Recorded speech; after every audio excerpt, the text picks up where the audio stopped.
All right, so gas stoichiometry. So, um, when we looked at stoichiometry earlier on in this class, right, when we talked about things like limiting reactants, right, when we talked about mass relationships and chemical reactions, this was more of a chapter 3 thing.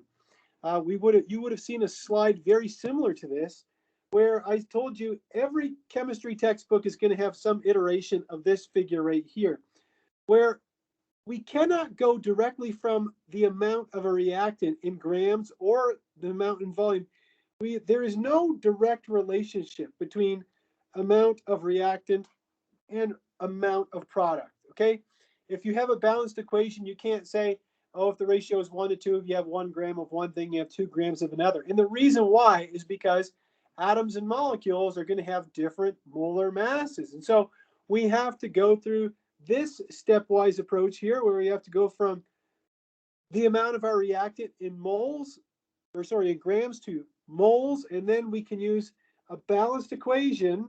Right here we have our balanced balanced equation to give us some kind of conversion factor to get from the number of moles of reactant to the moles of product.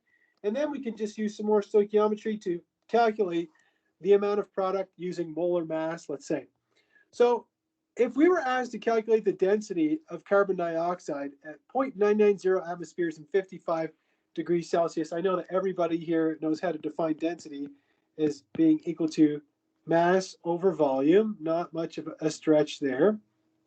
It says here, what volume would 1 mole of carbon dioxide occupy at these conditions? Well, for that, I would use the formula PV is equal to nRT, solve for V, which is equal to nRT over P.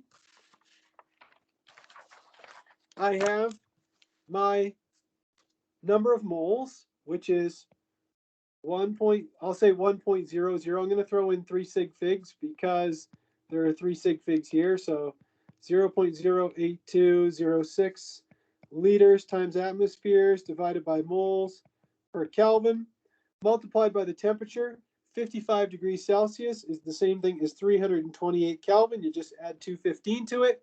So 328 Kelvin, and then we divide all that by the pressure, which is 0.990 atmospheres. Let's double check our units. We see that the units of atmospheres cancel, as do Kelvin and mole. We're left over with volume in liters. So let's see here. We have our volume in liters, and I've worked this out already, as being 27.2 liters. So our answer again would be 27.2, which is C. You cannot use Boyle's law here. Okay, I had a student, I actually made a note of this, is that a student asked me, I don't know when, maybe last semester or semester before that, student asked me, you know, why can't I call this a P1, or sorry, call this, yeah, P1, and call this uh, call this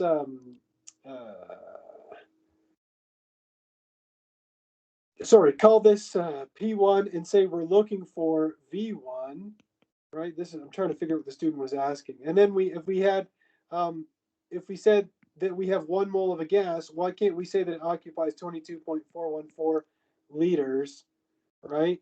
So this would be our V2. V2 would be equal to this, okay?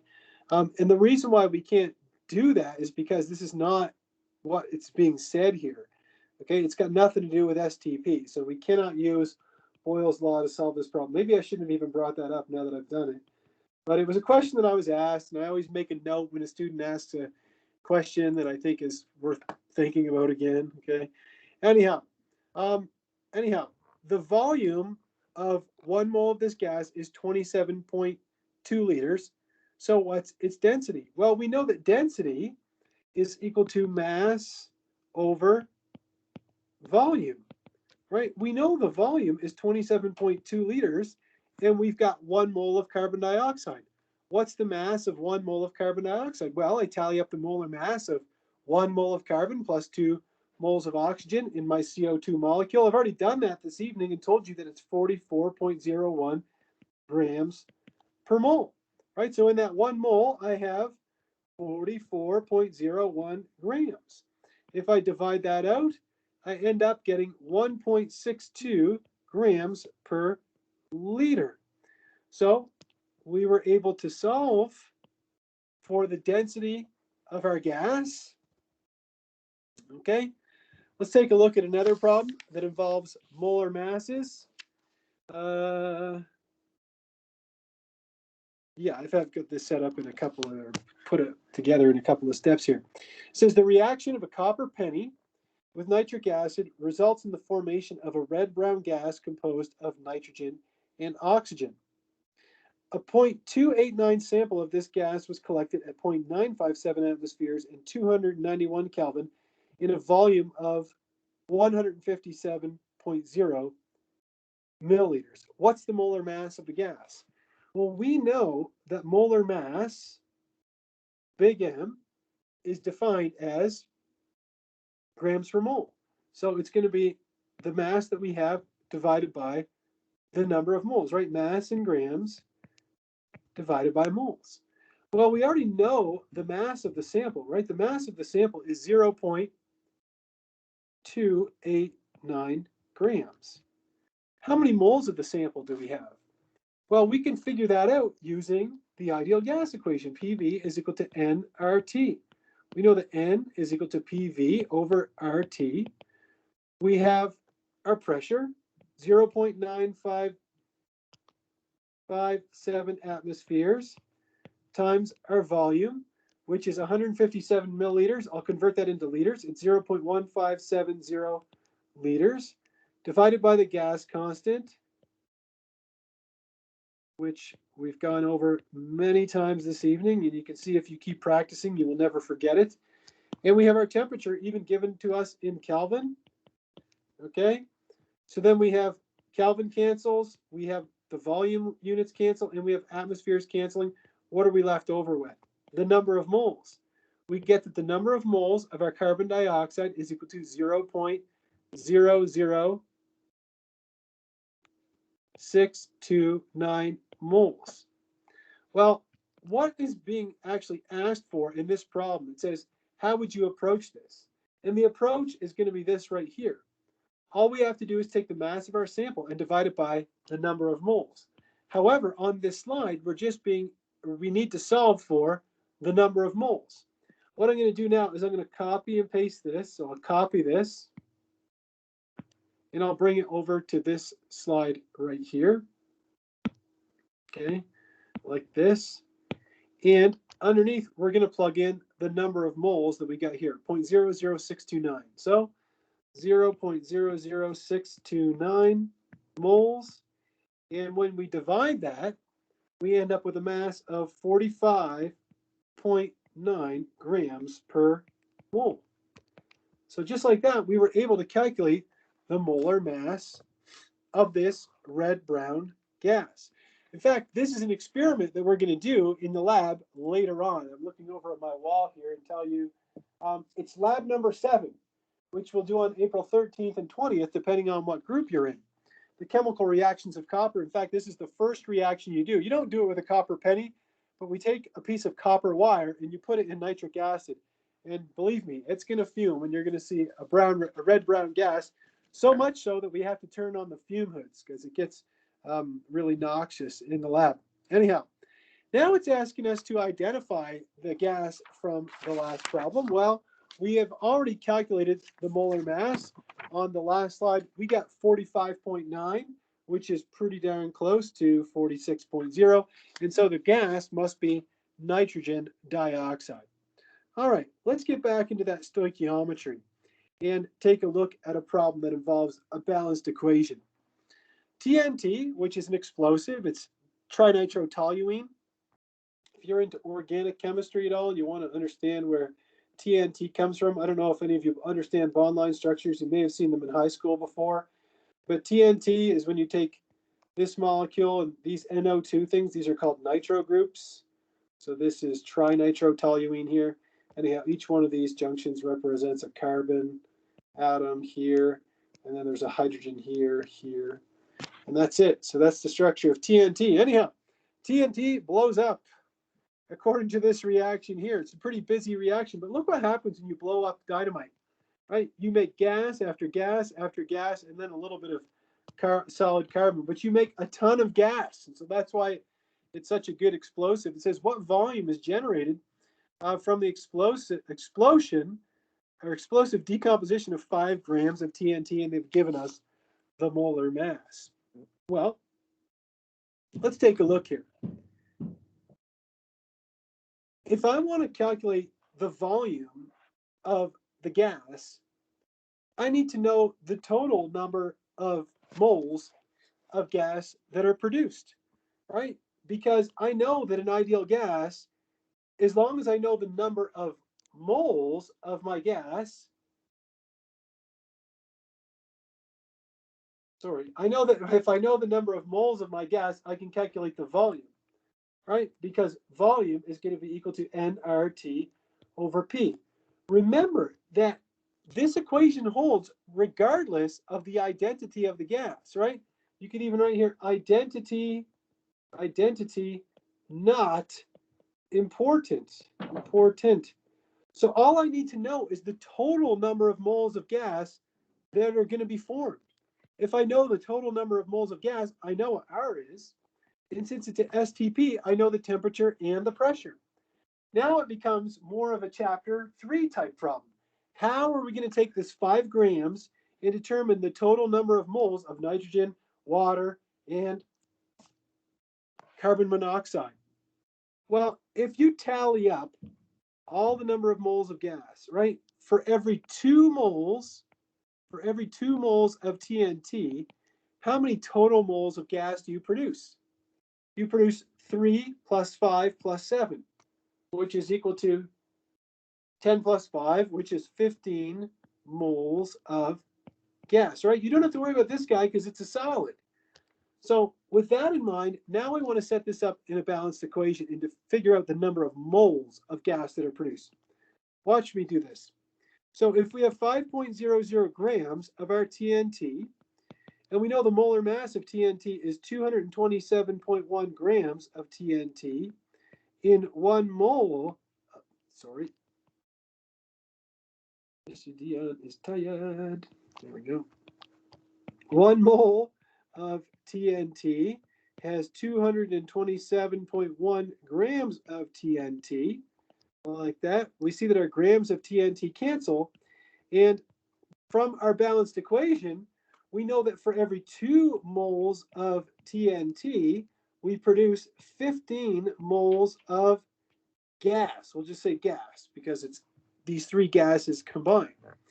Now we see that moles of TNT cancel and we're left over with the number of moles of gas. I've gone ahead and calculated this already, and we end up with 0.165 moles of gas total. This is everything. Again, why can we take the liberty of just saying it's the total number of moles of gas, therefore we can figure out the whole volume of all 3 of them? Because remember, N is irrespective of the identity of the gas. So now let's plug some numbers in to our ideal gas equation. Again, we're going to use this one here. Volume is equal to nRT over P. We have the number of moles of gas, 0.165 moles, multiplied by the gas constant, which is 0.08206 liter atmospheres per mole Kelvin, multiplied by our temperature, which is STP. Remember, STP is 1.00 atmosphere, 273 Kelvin. So we'll put that in here, 273 Kelvin. So our pressure is 1.00 atmospheres. That's easy in the denominator. So we get atmospheres canceling, units of temperature canceling. We get moles canceling, and we're left over with liters. And we get the volume of all the gas that's produced. If you blow up 5 grams, which isn't very much, you get 3.70 liters of gas, which luckily happens to be one of the answers. But again, the only way for us to solve this problem was to use this balanced equation that was provided for us. Okay? Now, I'm not going to do it just in the interest of time, but I want to throw this one out there to you. Is that you could use Avogadro's law to solve this problem. So I'll write it down here for you. I'll just say could use V1 over N1 is equal to V2 over N2 to solve this problem. Now, why would I be able to use this method, which would be way faster than what I did here, okay? Much faster. The reason why we could do it with this problem is what? Because it's done STP, okay? So we know the volume of 1 mole of the gas is going to be, at STP, 22.414 liters. So if I only have this much, okay, I don't have to work out the ideal gas equation. Okay, I'm just throwing that out there. Again, the reason why, and if you're like, well, why are you teaching it like this, Mr. Dion? Because I've taught this class long enough to know the most students will prefer to do it by this method right here, okay? And I think justifiably so, because I wouldn't want to be the student who got caught, you know, maybe forgetting that something wasn't an STP when it was, or thinking that something wasn't STP when it wasn't, right? So that's why I like to do it this way when I teach it, okay? If you want to prove it to yourself that you can do it that way, be my guest. Give it the old college try. All right, let's take a look at another problem that involves gas stoichiometry. The best way to master the content in chemistry is always to practice. Okay, we'll take a look at a couple more, and then I'm going to introduce a new concept, which is Dalton's Law of partial pressure. So let's take a look at example 5.11. It asks us to calculate the volume of oxygen in liters required for the complete combustion of 7.64 liters of acetylene measured at STP, right? Standard temperature and pressure. So we already know that our temperature is 273 Kelvin. We know that our pressure is equal to 1.00 atmospheres. Right away, we know that at this temperature and this pressure, we know that when N is equal to 1.00 mole, the volume of a gas is going to be 22.414 liters. Just throwing that out there, right? Just as food for thought. Okay, let me kind of an ugly N. Anyhow, there we go. All right, so let's get started here. First thing it asks us is this equation balanced? Now, it's not me that wrote that. That was one of my colleagues who was looking at these slides and said, is this equation balanced? All right, so what are we going to do? We have 2 moles of carbon here, so we need to have a 2 in front of our carbon, like that.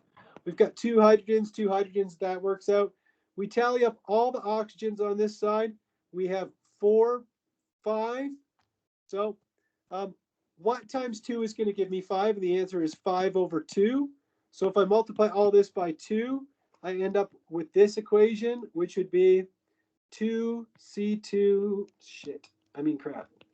2C2H2 gas, I'll have to delete that after, plus 5O2 gas gives you 4 moles of CO2 gas plus 2 moles of water, okay? Like that. There's my balanced equation. All right, so it is now, and it's asking us, what are we going to solve for first?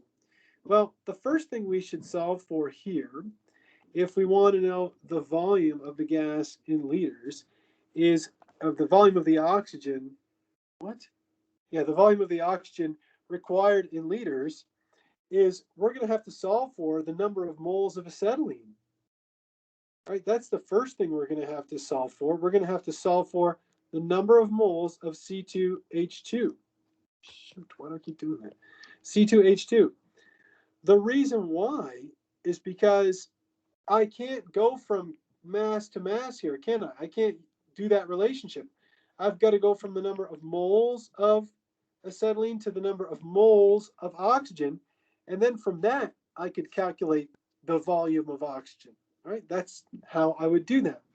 So let's start by solving for the number of moles of acetylene. How would you do that? Well, the number of moles of acetylene, C2H2, right, PV is equal to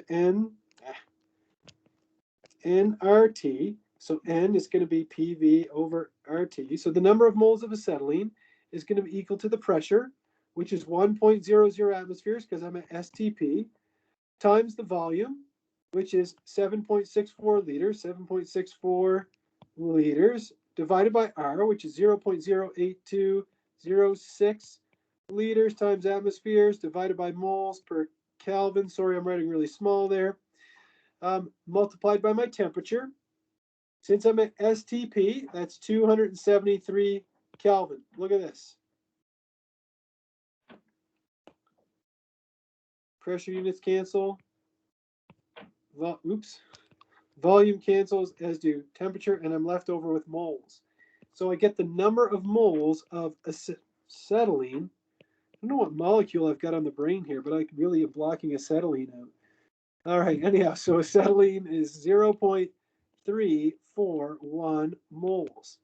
Now it's not much of a stretch to figure out the number of moles of oxygen, is it? Because we know that if we have 0.341 moles of acetylene, from our balanced equation, we know that for every 2 moles of acetylene, we have 5 moles of oxygen that gets consumed, right? So all we have to do is take 0.341, multiply it by 2.5, and when we do that, we get 0.853 moles of oxygen. Now we're asked to find the volume of oxygen. That's the whole point of the problem right here. We want the volume of oxygen. Oops, I don't have enough room here, do I? Oh, fiddlesticks. Let me see here. Let me copy this. Like this. Copy, and I'm going to have to go to a blank document here. I'm running out of space. Let's see, do I have room here? There we go. So, forgive me, I kind of ran out of space there. Come on. Paste. There we go. So that was my number of moles of my oxygen.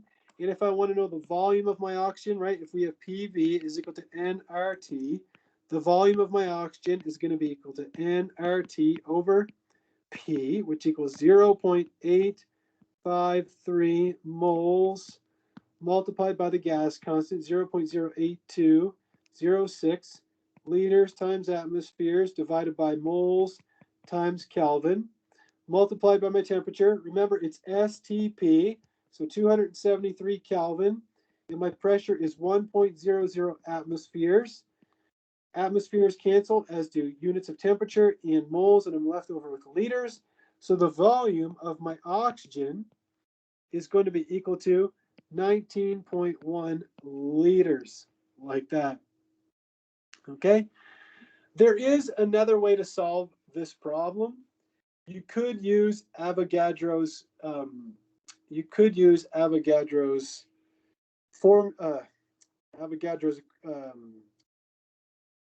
law to solve this. So you could use V1 over N1 is equal to V2 over N2. Since it is an STP, so you could use it, and I'll let you try it if you want. But again, I found that most students like to take the stepwise approach, okay? And you don't want to start using Avogadro's law when it's not abundantly clear. Again, if it is abundantly clear to you, feel free to use Avogadro's law to solve this problem. All right, let's move on. Go back here. Where were we? We were around here, section example 5.12. Let's try another problem that involves gas stoichiometry. It says sodium azide is used in some automobile bags. The impact of a collision triggers the decomposition of sodium azide. So if you ever get in an accident and an airbag goes off, the reaction that occurs is this little solid is going to explode, and it makes a whole bunch of nitrogen gas. Okay, so that's the gas that's produced, and it inflates extremely quickly. With the nursing students, I did an experiment with them one time where I said, could you use baking soda and vinegar in an airbag? And the answer is no, and it's because the reaction is way too slow, right? There's nothing wrong with CO2 gas, but the reaction is just extremely slow. Kind of a funny thing to think about. Let's see. There we go. What's the volume of nitrogen gas generated at 80 degrees Celsius and 823 millimeters of mercury, generated by the decomposition of 60 grams of sodium azide? Well, if we have 60.0 grams of sodium azide, we need to figure out how many moles of nitrogen are going to be produced, because we can use PV is equal to nRT and say that volume is going to be equal to nRT over P. We know the pressure that's given to us. we know the temperature. That's also given us to us, and we know R. We just don't have the number of moles of our nitrogen gas. So let's do a little work here. We have 60.0 grams of sodium azide, and I've gone ahead and I've looked up the molar mass of sodium azide, which is 65.01 grams per mole. We can use that conversion factor, 65.01 grams per mole, so grams of sodium azide, in 1 mole of sodium azide. And I know that for every 2 moles of sodium azide that gets consumed, I produce 3 moles of nitrogen. And so this cancels, and I figure out the number of moles of nitrogen that's going to be produced, and I end up with 1.38 moles of nitrogen. Now I can plug that into my formula here, and I say I have 1.38 moles of nitrogen multiplied by gas constant.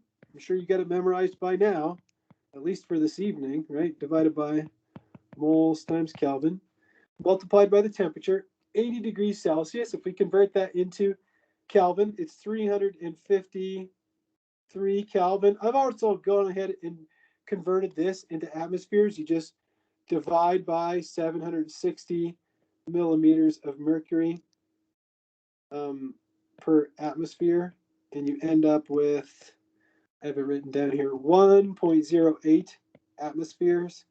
So there we go. So we have our temperature, 353 Kelvin, and we have our pressure, which is 1.08 atmospheres. Look how beautiful these units are. Moles cancel, atmospheres cancel, Kelvin cancels, and we're left over with the volume of our oxygen. And the volume of our oxygen, sorry, not oxygen, I'll get the last problem on the brain. The volume of our nitrogen, when we punch it in our calculator, we're going to have 3 sig figs. We end up with 37.0 liters of nitrogen, like that. So you can see how from not a whole heck of a lot of sodium azide, I mean 60 grams, I mean, you think if sodium azide has a density of around 1, let's say 1 gram per mole, that would be about 60 milliliters. So that would fit easily into a 100 milliliter beaker, which isn't very big. 37 liters is huge. Remember, double the size of a basketball was 22.4. So this is like, almost 4 basketballs from this little tiny amount of sodium azide. So that's why we don't need a whole lot of sodium azide inside your steering wheel. There's very little in there, but it definitely makes enough gas to save a lot of lives. All right. Well, in the interest of time, I'm going to skip this next question because it's getting pretty late here. And I wanted to cover the content or take a look at Dalton's law of partial pressures with you. It's a really interesting law. Our book goes into quite a bit of detail about it. And this is just a figure that represents, Dalton's law of partial pressures. They say a picture is worth 1,000 words. And here's the law, okay? If we go to the next slide, you can see that the definition is here, but let's look at this figure first. If you have some kind of gas, okay, P1, some kind of gas, look at these gray, spheres here, you can see there's some kind of pressure associated with those gas particles, right? They're moving around inside the container here, and they're colliding with the walls of the container, and of course, they're colliding with the piston as well, and they register some kind of pressure. Now we have more of these red molecules here, and more molecules means more pressure, right? Because we have more collisions, and so we have a higher pressure. But what would happen if you took both of these gases and you mixed them? Okay, what would the overall pressure be if you mixed gases? Well, the answer is, and I don't like to use the word simple in chemistry class, but the answer is simple. It's just the total of the two pressures. You literally just do nothing more than add the pressures of these two gases by themselves, and you get the total pressure. Summarized maybe a little more succinctly is what's here. The total pressure of a gas mixture is equal to the sum of the pressures exerted by the individual gases. This is, my friends, this is Dalton's law of partial pressures. If you're wondering, what the hell is a partial pressure, Mr. Dion? Well, partial pressure is just that pressure that's exerted by one of those gases in the mixture. Okay, right? You have the total pressure of both of the gases mixed. Well, the individual pressures, that's a partial pressure. This is a partial pressure. So again, the sum of all the partial pressures gives you the total pressure. All right. Now, where would you get the partial pressure of a gas? Well, we've seen many ways to calculate pressure. For example, you could get it from the ideal gas law. You could get it from Boyle's law. You could get it from Gay-Lussac's law. And then once you've calculated all the individual pressures of all the individual gases, you tally them up and you get the total pressure.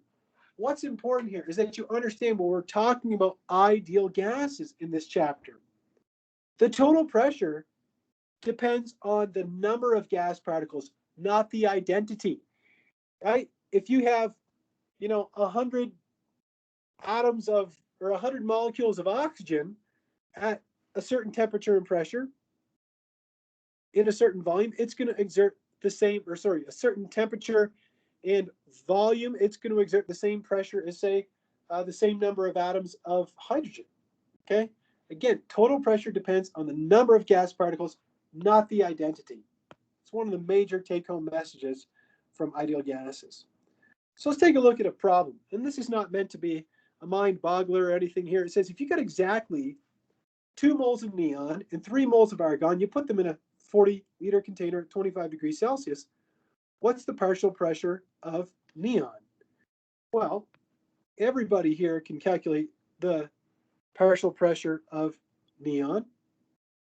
It would be this, the partial pressure of neon, right, since PV is equal to nRT, is going to be equal to nRT divided by V.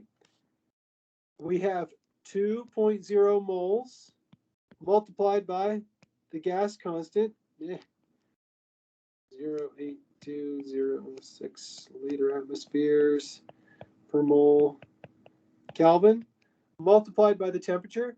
25 degrees Celsius is the same thing as 298 Kelvin. So we have 298 Kelvin, like that, divided by our volume, which is 40.0 liters. Look at this. Moles cancel. Units of temperature cancel. And we end up with our pressure.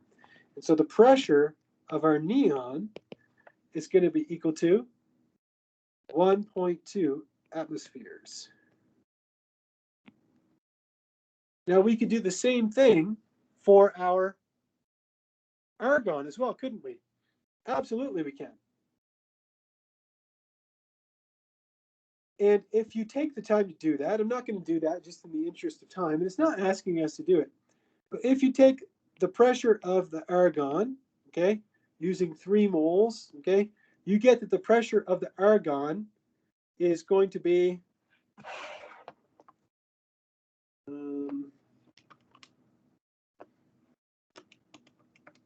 it's going to give you 1.9 atmospheres, okay? So if you have the pressure of both of these, then the total pressure is going to be equal to the pressure of the neon plus the pressure of the argon. Again, it's not asking us to do it on the slide, but I just want to demonstrate Dalton's law of partial pressures before we run out of time. So we'd have 1.2 atmospheres plus 1.9 atmospheres, and we'd get the total pressure in the container would be 3.1 atmospheres. All right, anyhow, that's just a demonstration of it. Let's take a look at another problem that involves partial pressures. If you have 2.0 moles of neon and 3.0 moles of argon, you put them in a container at 25 degrees Celsius. Here are the partial pressures of each of the gases. What's the total pressure in the container? Oh, I guess I had this already on the slides. Anyhow, the P total, Dalton's law of partial pressures, is that you add up all the individual gases, however many there are. So the total pressure here is going to be equal to the partial pressure of the neon plus the partial pressure of the argon. So we get that P total is going to be equal to 1.2 plus 1.8 atmospheres. And we get that the total pressure is equal to 3.0 atmospheres. All right, no tricks. That's all Dalton's law of partial pressures is. Just tallying up all the individual pressures. Well, let's take it one step further. Now, before we can get into example 5.14, I want to introduce a concept that's called mole fraction, and then explain how it relates to Dalton's Law, and then we're going to come back to this one. I kind of have them in the wrong order. I should have put example 5.4, 5.14. I should have put it after, I don't know. I actually should have put it around here somewhere. Kind of just mix that order up a little bit. Anyhow, what's a mole fraction? A mole fraction is a unit of concentration in which the number of moles of a component is divided by the total number of moles in a mixture. And so mole fraction has no units, okay? No units because we're dividing moles by moles, right? Again, you just take the moles of an individual component, and to determine its mole fraction, you divide that number of moles by the total number of moles in the mixture, okay? So the way we describe it is like this. We say mole fraction of A is going to be equal to the number of moles of A divided by the total number of moles, right? That's probably the easiest way to remember the formula right there. And the relationship between mole fraction and Dalton's law is shown right here. If you want to know the partial pressure of a gas, okay, an individual gas in a mixture, if you know the mole fraction of that gas and you multiply it by the total pressure, it will give you the partial pressure of that gas. You need to have this formula. Again, it's one of those formulas that I don't like to promise things, but I know that if you do all the practice problems that I have the solutions worked out for that are posted to D2L, you will memorize this formula. It's just like the gas constant. If you've been with me for the last 1 hour and 44 minutes, I'm pretty sure you know the gas constant by now, right? Let's take a look at an example of how we would measure or determine mole fraction, and then we'll try in a problem that involves Dalton's law of partial pressures. It says here, what's the mole fraction of hydrogen in a mixture of 12.5 grams of hydrogen, 60.67 grams of nitrogen, and 2.38 grams of ammonia?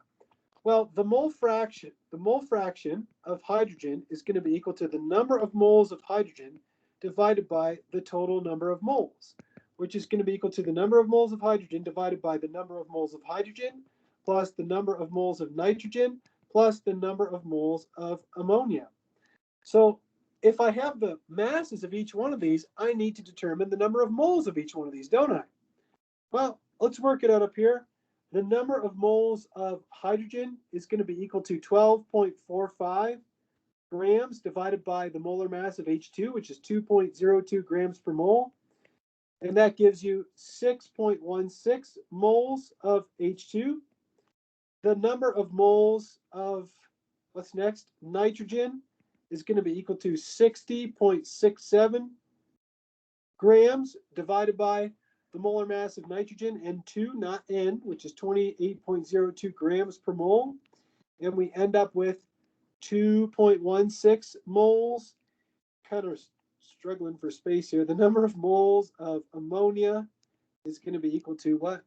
2.38 grams divided by 17.03 grams per mole. And I get that my number of moles of ammonia is 0.140 moles. Well, with these three quantities, and I didn't write down here moles of N2. Okay, with these three quantities, now I can solve for my mole fraction of hydrogen. So the mole fraction of my hydrogen is going to be equal to 6.16 moles divided by 6.16 moles plus 2.16 moles plus 0.140 moles. Like that. The moles are going to cancel, and I get that the mole fraction of my hydrogen, mole fraction of H2, is going to be equal to 6.16 divided by 8.46, which equals 0.728. There we go. So that's how we use mole fraction. Now, with that in mind, let's back up and let's take a look at this problem here. Example 5.14. It says you get a mixture of gases. You've got some neon, some argon, and some xenon, and they give you the number of moles of each. It says calculate the partial pressure of the gases if the total pressure is 2.00 atmospheres at a certain temperature. For this one, we're going to use the partial pressure of our gas is going to be equal to, or maybe I should use something that's a little less closer to the symbol that we use for mole fraction. So what was it on my slide? We say the partial pressure of our gas, I, is going to be equal to the mole fraction of I multiplied by the total pressure. So if I want to figure out the pressure, the partial pressure of neon, for example, it's going to be equal to its mole fraction, which would be 4.46 moles divided by, what's the total number of moles? 4.46 plus 0.74 plus 2.15 moles. Okay, it would be all of that multiplied by my total pressure, which is 2.00 atmospheres. I have to go on my slides here and see if I worked that out somewhere. I did. So that's going to be equal to 4.46 divided by 7.35. So the total number of moles is equal to 7.35 moles.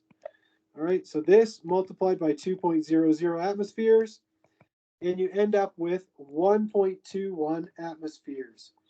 You do the same thing for the argon, and you get that it's going to be 0.74 divided by 7.35. I'll leave the units of moles out because they cancel anyway.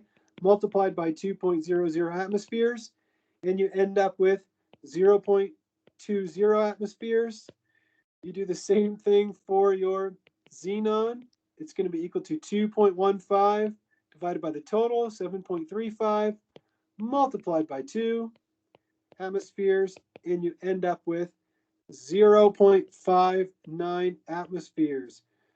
How would you check this problem? You add up 0.59, 0.2, and 1.21, and those should equal, when you tally them all up, right? If you add those up together, you should end up with 2.00 atmospheres, right? Because that should be the total of all the partial pressures. And you'll find out that it actually is the sum of the partial pressures. All right, well, that gets us this far. And yeah, that's pretty good. And we'll leave it there for this evening because we're running out of time. It's 6:50. But I hope you all learned something this evening. And we'll call it quits for right now. And there we go. All right.